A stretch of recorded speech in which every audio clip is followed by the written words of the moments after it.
the benefits of using social media in this time of crisis. The world is facing a pandemic called COVID-19. During this crisis, a lot of people are suffering because they're not allowed to go out.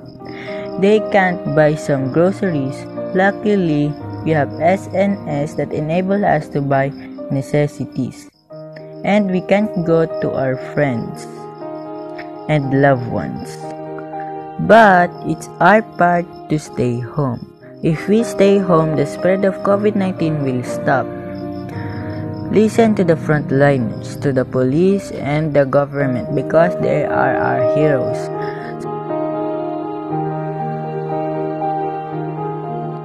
Social media is the best way for students to continue their school.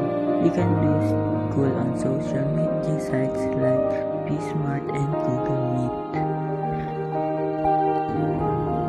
This way, the students will not go out of their houses because they have their gadgets to study.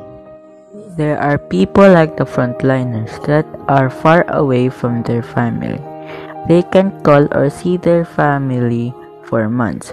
Luckily, we have social media to call their families.